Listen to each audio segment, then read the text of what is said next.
السلام علیکم ورحمۃ اللہ وبرکاتہ۔ ہم آپ کے لیے قاری حنیف ملتانی کا بیان لے کر آئے ہیں۔ اس کا عنوان ہے ایک بوڑھی ماں کا واقعہ۔ چلیے آئیے شروع کرتے ہیں۔ یہ جمادی الاخری جمادی الثانی کا مہینہ ہے، اور یہ وہ مہینہ ہے جس مہینے میں جناب صدیق اکبر رضی اللہ تعالی عنہ کی وفات ہوئی۔ اس وقت دنیا میں لوگوں کو عرسوں کے دن تو یاد ہیں کہ فلاں دن فلاں بزرگ کا عرس لگے گا، فلاں دن فلاں کا میلہ لگے گا۔ کسی کو یہ معلوم بھی ہے کہ سرکار مدینہ کا سب سے پہلا امتی جن کے بارے میں یہ سب کا عقیدہ اور ایمان ہے، افضل البشر بعد الانبیاء بالتحقیق، انبیاء کے بعد ساری امت سے سب سے زیادہ مرتبہ اور شان ہے جناب ابو بکر صدیق رضی اللہ تعالیٰ عنہ کی۔ اور وہ سرکار کو اتنا پیارا ہے، اتنا پیارا ہے، قسم کھا کے کہتا ہوں آج بھی سینے سے لگا رکھا ہے۔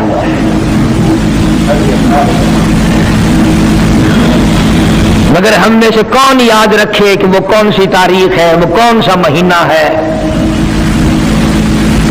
جس دن میں، جس مہینے میں اتنے اولو العزم پیغمبر کے ساتھی کی وفات ہوئی۔ ہمارا تعلق ہی کچھ نہیں۔ زیادہ سے زیادہ لوگ یہ اعتراض کریں گے کہ تم نعرے تکبیر لگاتے ہو، ختم نبوت زندہ باد کا نعرے لگاتے ہو، تم نعرے حیدری کیوں نہیں لگاتے؟ کبھی تمہاری کھوپڑی میں یہ بات بھی آئی کہ کبھی کسی نے صدیق اکبر کا بھی نعرہ لگایا؟ پروپگنڈے کا شکار ہے دنیا۔ صدیق کے ماننے والے لوگ قبروں میں چلے گئے، جو عظمت کرتے تھے، محبت کرتے تھے۔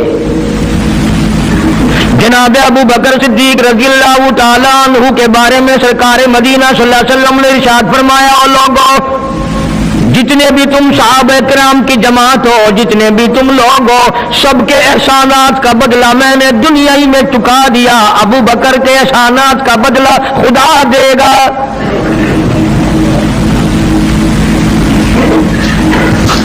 اتنا بڑا عظیم انسان ہے جس کو کالی کملی والے نے صدیق کا لقب دیا، عتیق کا لقب دیا،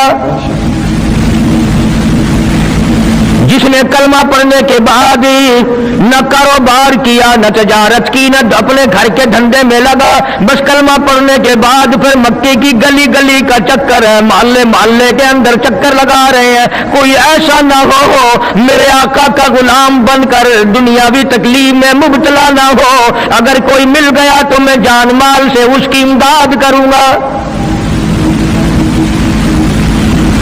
سرکار مدینہ صلی اللہ تعالی علیہ وسلم کا پہلا ساتھی، پہلا غمگسار ایسا ملا جو گلی گلی میں چکر لگاتا پھرتا ہے۔ جناب ابو بکر رضی اللہ تعالیٰ عنہ فرماتے ہیں، میں ایک محلے میں جا نکلا اور میں نے جا کے دیکھا کافروں نے ایک دیگ پانی کی بھری ہوئی ہے اور ایک 70 سالہ بوڑھی مائی کو اس میں غوطہ دیا ہوا ہے، سر پہ ہاتھ رکھ کر ڈبایا ہوا ہے۔ اپنی اولاد کے لیے تم بھی پھرو گے، میں بھی پھروں گا۔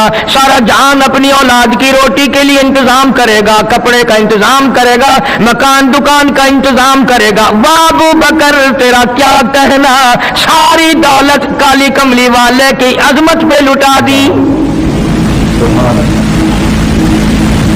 جناب ابو بکر رضی اللہ تعالیٰ عنہ نے پوچھا، اور ظالموں یہ کیا ماجرا ہے، یہ کیا قصہ ہے، کیا کہانی ہے، کیا ظلم کر رہے ہو، کیا بات ہے؟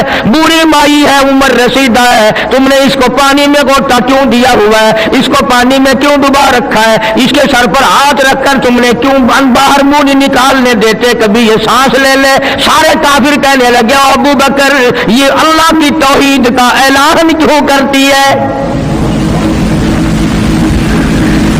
یہ کلمہ کیوں پڑھتی ہے، ہم چھڑا دیں گے۔